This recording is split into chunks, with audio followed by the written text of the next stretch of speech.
سلام بنات، اليوم غنوجد معكم هاد الحليوات اللي كيجيو ساهلين واقتصاديين ودغيا كيوجدوا.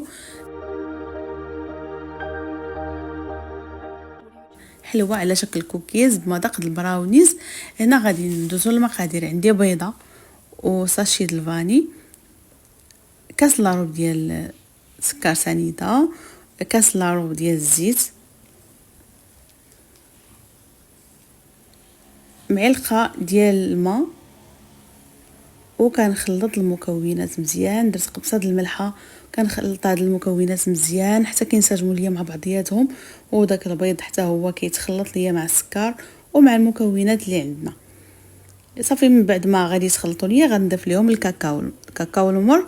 وباش تطلع لينا هاد الحلوه فيها مذاق اللي هو زوين، الكاكاو لا بدا يكون نوعيه جيده، يكون هكذا ديال الساشي اولا واحد النوعيه، المهم تكون كاكاو اللي هو زوين. هنا درت نص كاس ديال النشا، كيعطيها واحد القوام زوين وكتجي فيها واحد التعليكه.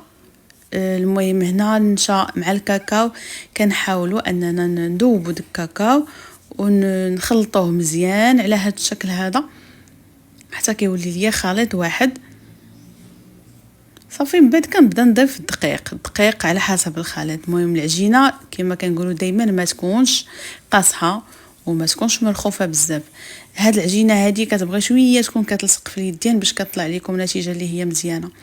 من بعد انا ضفت 2 خمارات من وزن 8 غرام، يعني المجموع 16 غرام.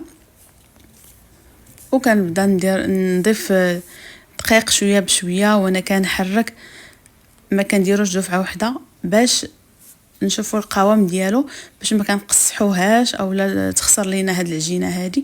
لا بدا شويه بشويه، المهم القوام كيكون كيلصق على هاد الشكل هذا.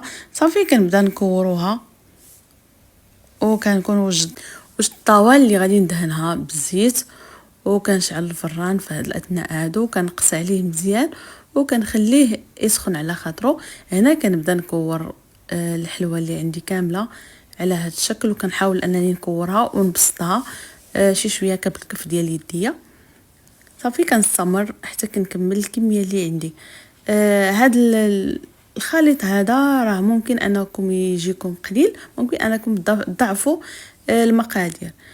كتخرج لينا واحد لابواط بالنسبه للوليدات اللي ما كتبغوش تعطيهم الحلوه الزنقه. هذه راه كتجي زوينه وكتجي بحال لانك صايبتي لهم بسكوي في الدار.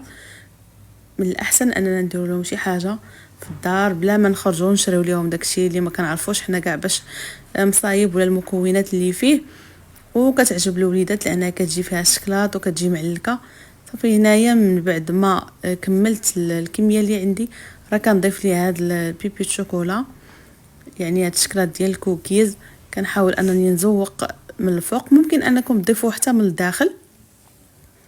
صافي كنستمر حتى كنكمل هاد الكميه اللي عندي كامله. وصافي من بعد ما غادي نكمل غناخذ اللاطه وغادي نديرها في الفرن طيب من التحت. المهم كنت سخنت العافيه الفرن من قبل، فاش كندخلها راه كنقص عليها وكنخليها طيب على خاطرها، كنشعل عليها من الفوق باش كتشقق ليا، ومن بعد عاد كنطيبها من التحت بحال اللي كنطيبوا الغريبه.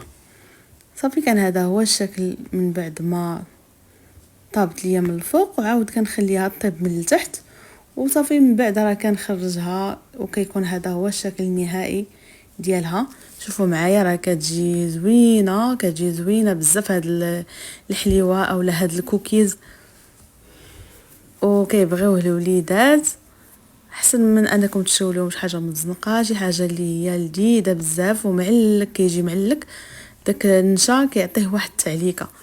وكنتمنى ان هذا الفيديو يعجبكم وتجربوا هذه الحلوه، ما غاديش تندموا. شي حاجه اللي هي كتجي ساهله ودغيا كتوجدوها في الدقائق الاخيره وبمكونات اللي في اي بيت، يعني مكونات اللي هما بساط بزاف. ممكن ان لما عندكمش هاد الشكلاط ممكن تستغناو عليه، راح داك التشقيقه راه هي كتجي زوينه بها بلا ما نديروا ليها لا شكلاط الا ما متوفرش عندنا.